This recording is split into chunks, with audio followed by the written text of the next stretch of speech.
What's going on, YouTube? Only here, and today we're back with another SH Figuarts figure unboxing and review. Today we're going to be taking a look at the SH Figuarts Bulma from Dragon Ball. This isn't from the anime, but this is from the manga. She only wears this outfit in the manga, never does she wear this in the anime.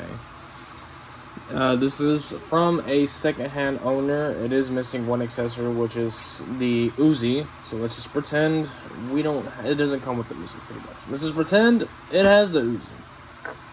So I do have that piece on its way. Just don't worry about it. We're mostly here for the figure, right? That's all we're here for. So if you're new to the channel, don't forget to leave a like, comment, and subscribe. And of course, stay tuned for any upcoming unboxing and reviews and any other content such as gaming, vlogs, etc.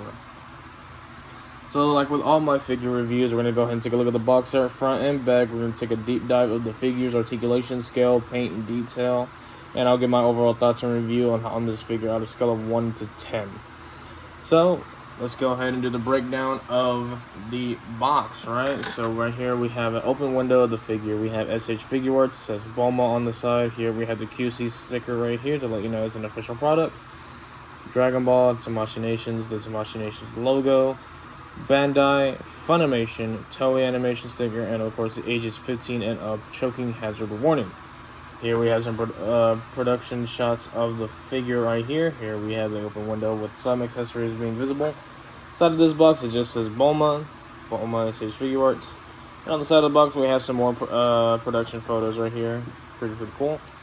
Now on the back of the box here, we have the Bluefin logo. Here we have the warning, choking hazard, ages 15 and up. And then of course they show the figure of its supermodel, super action, simple style, and heroic action articulations.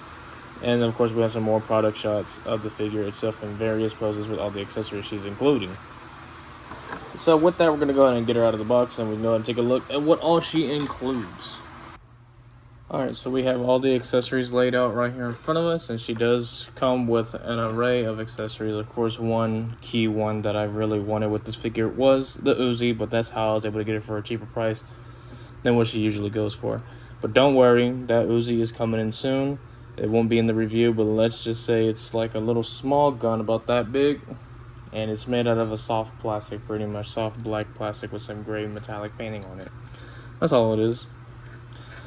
But of course she includes a pair of 4 pairs of interchangeable hands, and some are mostly unique hands. She has 2 pairs of unique goggles, 3 faceplates, a Dragon Ball radar, and 1 singular Dragon Ball. So let's go ahead and take a look at the faceplates. Here we have one neutral smiling faceplate with a little band-aid. Looks really cool. Here we have this faceplate of her looking off to the side. Also a band-aid on her face, really cool. And then of course we have her little winking face right over here. Looks really cool. Then she has the one Dragon Ball, which I believe is the 5-star. Yes, the 5-star Dragon Ball. There you go.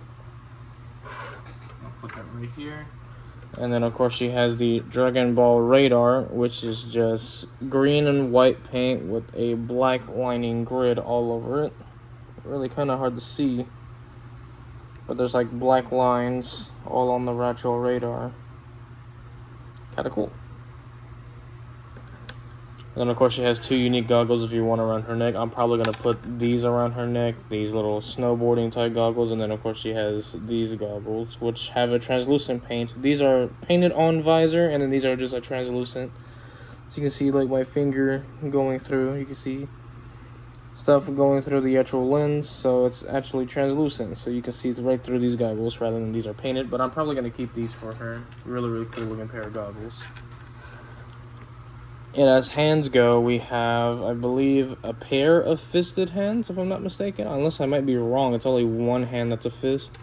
Okay, yeah, so we have one hand that's a fist, which is her right hand, and then we have another hand that is closed, but not fully closed, but it's her right hand that's somewhat closed, that can't really grasp things. It's not a fist, but it is a relaxed closed hand, which is really weird.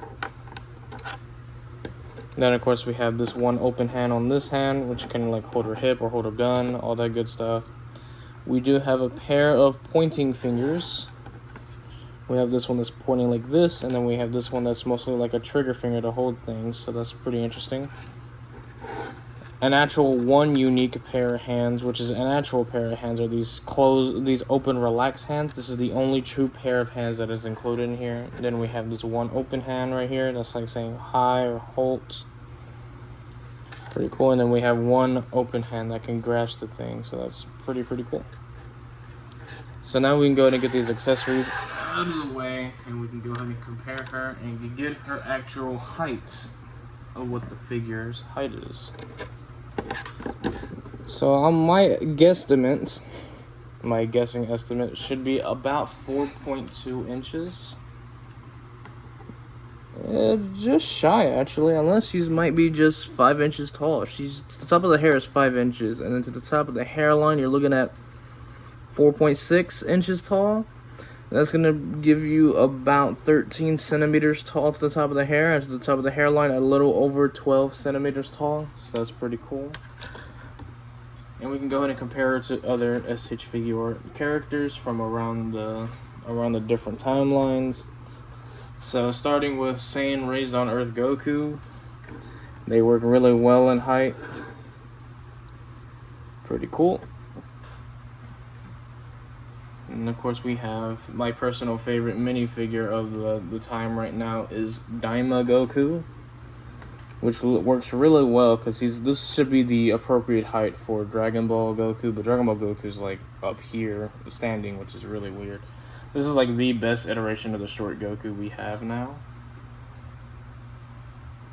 Here we have my most recent review video of another female character, Kefla. And it looks like Kefla is a bit shorter than how Bulma is. Kefla is a lot shorter comparing from like the hairline. She has really big hair, so that's going to be taller, but like comparing from like shoulder and neck height, head height, she is shorter than Bulma. Interesting. Gotcha. Alright.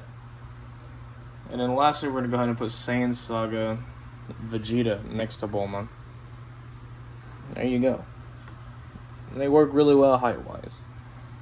Now, mind you, Bulma is actually taller than Vegeta nowadays, but of course this is the kid Bulma, back when Dragon Ball was very early in the anime stages and of course manga stages. So let's go ahead and take a look at the articulation, paint, and detail on this character, and as you can see, the entire torso is all a painted structure, so this is a white tank top painted, and then of course the skin tone won't really match mostly with the arms and face skin tone because this is paint. And then the rest is just molded plastic for the skin tones, so really cool. But as you can see, her entire outfit is so intricate and differently detailed. It has so many unique colors. Of course, her name, Bulma's in pink and blue. We have like these gunmetal grayish blue colors going on. We have these like military greens. It's like she's an active duty character. That's what she looks like. You know how Sonya Blade is in the Mortal Kombat games? This looks like something Sonya Blade would wear in the Mortal Kombat games. It's a very unique outfit. Really sucks that she never wore it in the actual anime, but this is more of a manga cover character. I mean, there's another one where it's more manga accurate where she has the purple hair, and I do want to get that one, but that's like an event exclusive figure, so hopefully we can get that figure to compare with this one. But again, this figure looks really awesome, has a lot going on with it, and it's just very intricate with all these details and colors and paint schemes on it. It just reminds me of like a military Sonya Blade is what it looks like, like an alternate costume for Sonya Blade in a Mortal Kombat game. Really cool. So for starters, the head, of course, is on a ball peg right here that goes into the neck, into the head. No articulation at the neck, same thing as Kefla, or like Broly, the DBZ Broly. No articulation there whatsoever, so it's just one area of articulation for the head, which is the upper neck over here, rather than the neck itself is moving. Nope. We do have the butterfly joints, if I'm not mistaken. Technically, it's not really a butterfly joint. It's just a joint that can just go in and out. It's just a ball peg right here that can make it look like a butterfly joint. So that can work. Just be very careful because of how tiny that peg is. You don't want to pull too hard and it could possibly snap. You don't want that to happen. Right? Yeah. Very dangerous little peg joint. And then, of course, we have double jointed elbows. There you go. We have a ball peg at the wrist so it can move all the way around. No bicep swivel whatsoever, but we do have a shoulder swivel, which is really cool. Because it's like pegged into the arm, it can swivel right here. You can see it. Very little, but you can see it. We do have ab crunching right here, which could crunch really well. We have articulation pegged here and pegged down here. And then she can go back really, really well. And then we do have a torso swivel here, and then we have a torso swivel here. Legs, she can kick forward really well, really good, and she can kick back pretty decently too, but not as much because of course she has molded butt cheeks. She can hit the splits pretty decently as well. That's as far as she can go. She does have an okay thigh swivel. Thigh swivel is alright. We can do it on this leg too. Thigh swivel is pretty good. We do have double jointed knees, I believe, or is it one jointed? Oh no, it's just a single jointed knee that can go really back. That's what it looks like. Yeah, single jointed knees. Well, I mean, it's supposed to be a one joint, but it can work as two joints pretty much. It has the same range as a double jointed knee, pretty much. Alright. And then lastly, she does not have a shin swivel, but she does have up and down at the feet. No toe joint, by the way, but she has an okay ankle rocker. Looking to be just about 20 points of articulation, but not a little over 20 points. She's a bit limited. But then again, for this figure, she's not made to do any action poses. I mean, you can, but she's more of a manga cover, so she's meant to do like little cutesy girly poses. That's pretty much what this character is. Like, you know those those posters for what the men used to look at during Vietnam, those little posters that give you some motivation at the war. That's pretty much what she looks like, pretty much one of those type of things. Not trying to say that's what she is, but she's more of just a concept art character. That's all it is, concept art character, which is really cool. We need kind of more of those figures, like the Goku on his bike, Goku and Piccolo in the car, stuff like that, like manga art stuff. We would like to have those as figures. That'd be pretty cool. So yeah, pretty much this is a pretty good figure. Articulation's kind of meh, but then again, what do you expect? Because, you know, Bandai doesn't really care much for female characters. I mean, like I said in the last video, not many love to the female characters at all when it comes to SH Figuarts. Kind of wish they could give a lot more to that. We have a lot of amazing female characters throughout the history of Dragon Ball. We have adult Chi-Chi, we have adult Bulma, we have Kale, Caulifla, we have Princess Snake. We got, of course, Launch. I mean, we do have a Launch figure, but, you know, it's just swappable heads. We have Launch. There's a lot of female characters we could use in Dragon Ball. So, yeah, my overall review on this figure, I'll probably give it a 6.8, nearing towards 7. I know I gave Kefla like a 6, maybe a 7, but after tinkering with Kefla, I mean, she's a lot better than what Bulma is. I mean, Kefla is meant to be articulate, you know? She's a fighter, right? As compared to what Bulma is. She's more of a fighting character, and this one's more of a defensive, runaway, try to be shy and cutesy character, so she shouldn't have as much articulation as I said. That's to be expected. But again, it's an SH figure, you know, you're paying premium prices for characters. I'm expecting a lot of better articulation for the female character as compared to what the male character is. I mean, sure, we have a Goku, right? He's supposed to be fighting, right? That's his articulations thing, but, you know, have some same love for the same characters. But then again, I can understand for, you know, it's a female character, you're going to have very limited joints, not that much joints to work with, so yeah, I understand. So, yeah, I would probably give this Bulma a 6.8 out of 10.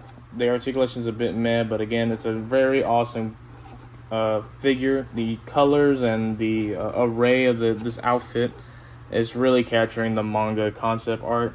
I really can't wait to get a hold of the actual manga one to have it together, just so we can have the compare. The only differences mostly is probably the hair color. That's all it is. That's different. This one's more the anime hair color, and the manga one, it's purple.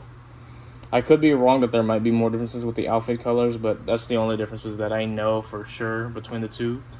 But yeah, I'll probably give this figure a good solid 6.8 out of 10, only because the articulation was pretty meh.